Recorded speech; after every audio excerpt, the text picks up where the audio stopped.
Hey everyone, welcome back to Reading Crossbow. My name is Lana, and today I'm talking about Starter Villain by John Scalzi. This was Rob's recommendation this month, and if you're new here, just know that we read 2 books a month. I pick one, usually a good one, and Rob picks one often similar to, well, this book, or what I'm thinking of this book, because I'm only halfway through.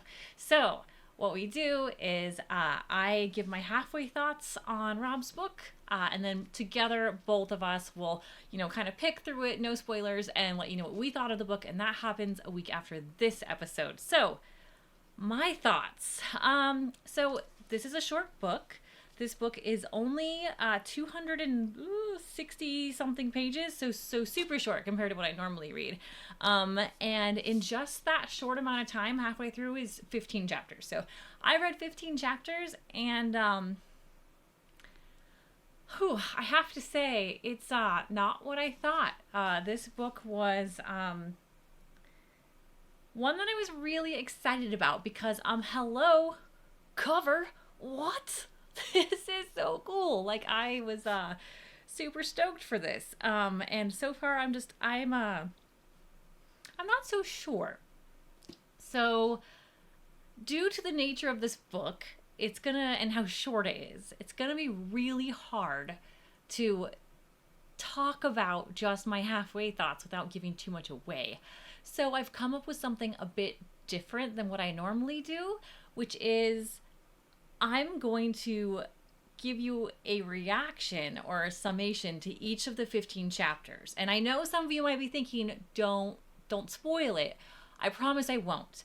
And the best way I can promise that I won't is to just talk about what's described in the cover. So main character, Charlie, divorced substitute teacher living with his cat, wants to open a pub. Long lost Uncle Jake dies, leaves his super villain business complete with island volcano lair to Charlie. Okay, that says a lot already. Becoming a supervillain basically isn't all he thinks it is. A bunch of soulless predators out there, as you can imagine. Multinational corporations and venture capital. Okay, that's boring stuff. But it's what it says in the jacket cover. And then last a little bit, okay? So I want to assure you I'm giving nothing away. Most people read the book jacket covers. It's up to Charlie to win the war his uncle started against a league of supervillains. But with unionized dolphins, hyper-intelligent talking spy cats, and a terrifying henchperson at his side. That's all in the jacket cover. All right. So having that all said, I want to dive right into it, but first, I'm going to ask you to like and subscribe now. We usually do it at the end, but I have to tell you, we had one new subscriber, and it was awesome. It felt really good. We're still small enough that we can say, one, and we're like, yeah, so that's where we're at. So if you like and subscribe, I'd really appreciate it. Plus, you don't know that I'm not a supervillain. So, anyway, okay, so I've got it all here. I went old school, trusty notebook. All right, so chapter 1. We meet Charlie. He's a journalist. He's divorced. He talks to his cat. But, we all talk to our animals if we love them, so that's not weird. Recently laid off. Found out his very rich uncle dies and he wants to buy a bar. Okay? Summing up with what it says in the jacket. Nothing crazy here.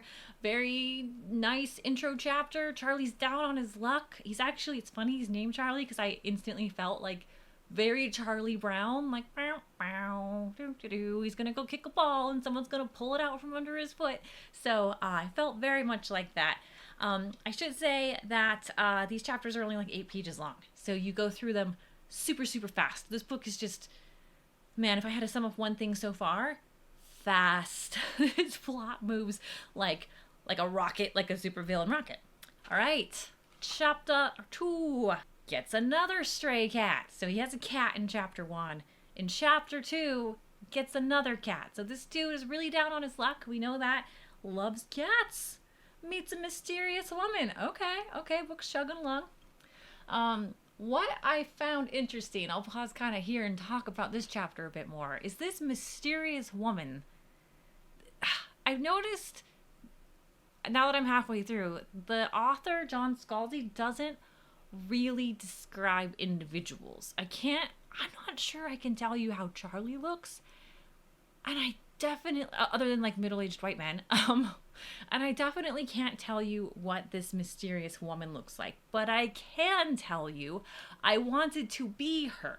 So this is cool. This is probably one of the cooler moments of the book. He meets this mysterious woman. She has this like air about her. Like she's just like a bad ass. Like she doesn't really, she seems like she like tolerates him. Like she's smarter than him. Like she has like this secret agenda. She definitely could be a villain. I don't know. But like I just wanted to be her. So I know enough about John Scalzi writing in this chapter to think like, okay, he didn't describe this person at all. I have no idea really what they look like. I think they're slight, maybe short, if I remember, but nothing really else. But I know I want to be her, so he writes characters cool enough and with intensity, but not with description. So I just had to pause that there.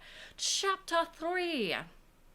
Mysterious lady makes Charlie agree to go to his uncle's funeral. So this is the uncle that died in chapter 1. All right. So again, I'm not telling you anything crazy. There's a lot of stuff that happens at this event. Really neato. You know his uncle dies. It says it in the cover. But so you can assume he might have to go to his funeral. But this is just where things just are gonna get unusual. But that doesn't happen in chapter 3. So the book goes fast, but yet not a lot is super happening. So I found this book like fast, super fast. I'm in chapter 3 in like 20 minutes, but slow. So interesting way to describe that. Chapter 4. Everybody hates Charlie's uncle. Okay, I won't talk about the chapter. I won't tell you how I know this, but it's an entire chapter describing how everybody hates Charlie's uncle. So again, not really descriptive on all these people that hate Charlie's uncle.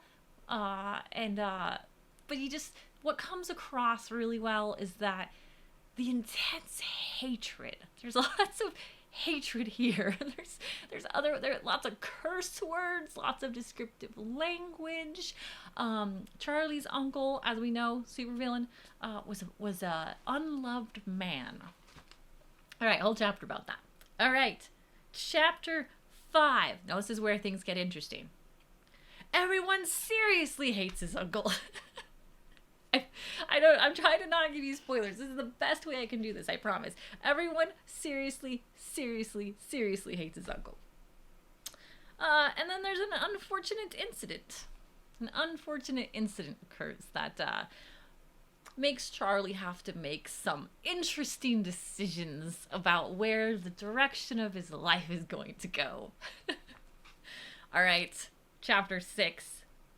Starting to see some of the perks set in from his uncle, just a little bit, and has a mission. Keep in mind, we know they're supervillain spy cats. Is that how John Scalzi described it? Hyper-intelligent talking spy cats. All right, he gets one mission called Follow the Cat. All right, this book is really hyper-centered around people hating his uncle and cats. So, yep, that's chapter 6. Again, skirting the details, you guys. You might think I'm giving you too much. I promise I'm not. Chapter 7. Cats. Sorry. I planned this all out to say this, but even when I say it out loud, it sounds ridiculous. But cats. Lots of cats. Cats, thugs, and villains.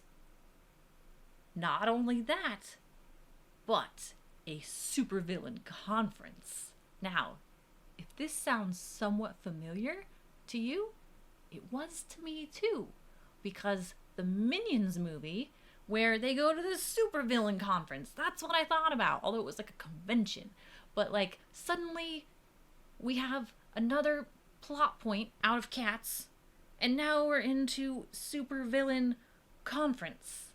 So it's just, we're lightning speed here, okay? At chapter 7, we are about, 8 pages? 60 pages into the book, so I'm halfway through my halfway point to get to this supervillain conference, and we know a whole lot more about hyper-intelligent talking cats, all right? This plot is unusual. It's one of the more unusual plots I've read. At this point, halfway through my halfway, I'm pretty unsure, you all, if I'm gonna like this book. It's I made a note here that I'm interested to see what happens next. In the jacket, I heard talk of a volcano lair. So at this point, I want to keep reading just because volcano lair. So I'm doing it. All right. So then comes chapter 8. Volcano lair! All right, in chapter 8, there's 3 pages of unnecessary history that I thought was incredibly boring, talking about the history of this island and the volcano lair, and I don't care, and I honestly don't know why John Scalzi put it in there. I'm like, meh, yawn.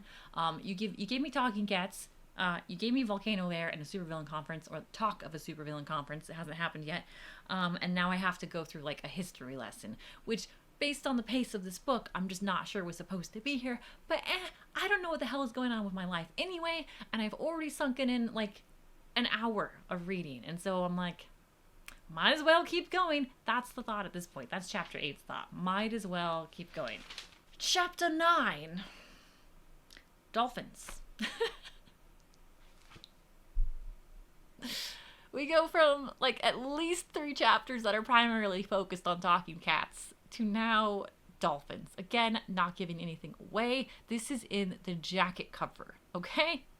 So this whole chapter is on dolphins and their problems with their life working for the humans. And this is where we get into some interesting parallels to supervillains and perhaps drawing references to like the mob. This goes back to like the mob and the union and craziness. It's a typical mob moment I felt reading the book.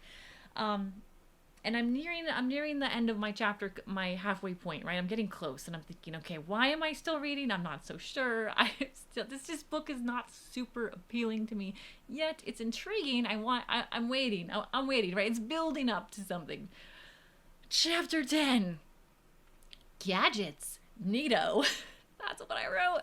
Rob's gonna hate me. I keep thinking Rob's gonna hate me as I'm reading this, but gadgets.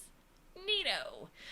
It basically explains kind of like how the operation works, how his uncle was a supervillain and operated as a supervillain. So just kind of like get to explore the volcano lair a bit, see how his uncle made his majillion billion trillions. It's a lot of money. It sounds like Monopoly money when you read it, and at some points it's actually described as sort of Monopoly money. All right, chapter 11. We realize just how deep the craziness goes, and how deep the super villainousness has taken his uncle, and I try to say this right. The levels of organizations it has penetrated. Yes, that's a good way to put this. So, think like we're getting into like MI6 CIA type of stuff. So very like high intelligence, super deep spy projects. So a lot about that. Chapter 12. Nothing substantial. That's what I wrote. A few more insights into the business, comparing trillions to millions for like 8 pages. I don't know. I'm sorry, Rob. I'm doing this to you. I'm not saying I hate the book. We'll get to that. I'm not even done. But it's definitely for a specific audience, and I'm not sure that it's me. Okay, moving on. Almost done here.